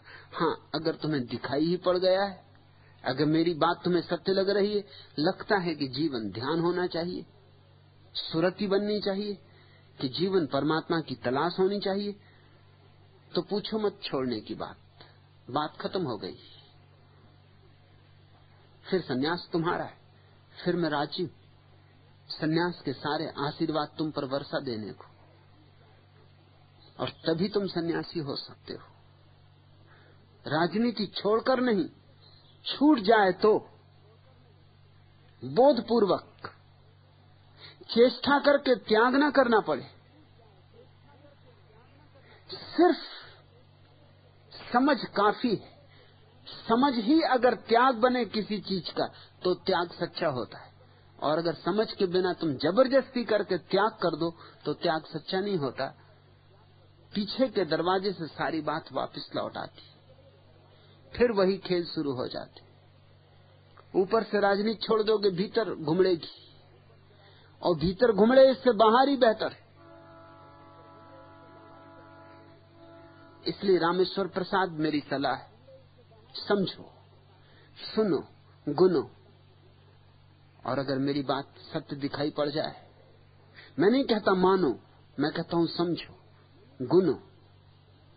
मैं नहीं कहता विश्वास करो, मैं कहता हूं अनुभव करो। रुको यहां, ध्यान में डूबो, और अगर लगे यह मार्ग है, यही मार्ग है, ऐसी प्रतीति प्रगाढ़ हो जाए तो गई राजनीति। राजनीति का कचरा कुछ छोड़ना पड़ता है, और जब राजनीति चली जाती तब जो शेष रह गया वही सन्यास है। राजनीति के विकल्प में नहीं सन्यास लेना है। राजनीति चली जाए तो फिर जो शेष रह जाएगा निर्मल चित्त, राजनीति मुक्त, कुटिलता से मुक्त, चालबाजी चालाकियों से मुक्त, वही सन्यास है। और चालबाजियां हजार तरह की। कोई राजनीति सिर्फ राजनीति में ही थोड़ी, बाजार में भी राजनीति धन की, और घर में भी राजनीति। पति पत्नी पे कब्जा करना चाहता है, पत्नी पति पे कब्जा करना चाहती, घर घर में तो राजनीति। बच्चे तक बाप बेटों के बीच राजनीति। छोटे छोटे बच्चे भी जानते कि कैसे राजनीतिक चाल चलनी। मेहमान घर में आ गए, बच्चे उपद्रव करने लगते, पिताजी जल्दी से 5 का नोट निकाल के पकड़ा देते हैं, जाओ सिनेमा देखाओ, कि जाओ घर के बाहर। यही पिताजी से बच्चा पूछ रहा था 3 दिन से कि सिनेमा देखाऊं, डांटते थे कि नहीं सिनेमा नहीं देखना, और अब खुद ही कह रहे हैं कि जाओ सिनेमा देखाओ, किसी तरह यहां से टलो। बच्चा राजनीति सीख रहा है, बच्चा जान रहा है कि बाप कौन सी भाषा समझता है। मेहमान जब घर में हो उपद्रव मचाओ। पत्नी भी जानती पति कौन सी भाषा समझता है। जिस दिन उसको राजनीति करनी होती उस दिन देखो ज्यादा कब्बसी टूटते, बर्तन गिरते, दरवाजे भड़ाभड़ होते। पति समझ जाता है कि अब अपनी पूंछ दबा लो, अब मामला बिगड़ा जा रहा है। राजनीति कुछ राजनीति में ही नहीं है, हर जगह राजनीति है। एक जगह से छोड़ोगे दूसरी जगह प्रकट हो जाएगी। अगर राजनीति की व्यर्थता समझ में आ गई तो सब जगह विलीन हो जाएगी। अपने पति के नाम का रोना रोते हुए एक महिला ने कहा, सुनो बहन, इस इंसान के पीछे मैंने क्या क्या दुख नहीं सहा। मैं 20 वर्षों से इसके साथ जी नहीं, सड़ रही हूं, यही समझो कि धीरे धीरे मर रही हूं। बोली पड़ोसन एक आह भरती हुई, क्यों जी रही हो इस तरह, नरक की आग में जलती हुई? अरे क्या कहूं तेरी मती को, पगली, तलाक क्यों नहीं दे देती अपने दुष्ट पति को? दहाड़ मार कर रोती हुई महिला चिल्लाई, हे संतोषी माई, रक्षा करो मेरे जीवन की, मैं सती हूं और ना सताओ। ये तलाक की बातें मुझे ना बताओ, मैं कसम खाकर कहती हूं खुद के तन मन की, हे संतोषी माई, रक्षा करो इस भक्तन की। अभी तो धीरे धीरे ही मर रही हूं, किसी तरह जिंदगी गुजर रही हूं, मगर पति को तलाक देकर, इसे खुशी से फूला देखकर मैं सदमा सहन न कर पाऊंगी। सच कहती हूं, एक क्षण में मर जाऊंगी। राजनीति जगह जगह पत्नी तलाक नहीं दे रही, ये मत सोचना कि सती है। और जो पत्नी तुम्हारी चिता पे चढ़कर सती हो जाए, ये मत सोचना कि सती हो रही, हो सकता है सिर्फ पीछा कर रही हो कि आगे कहां जाते हो।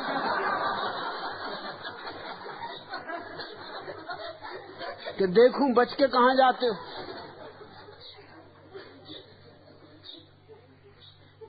मनुष्य जब तक चालबाजी से भरा तब तक राजनीति से भरा। जिस दिन तुम्हें समझ में आ जाए उसी दिन सन्यास है, समझ सन्यास है, प्रज्ञा सन्यास है। आज इतना है।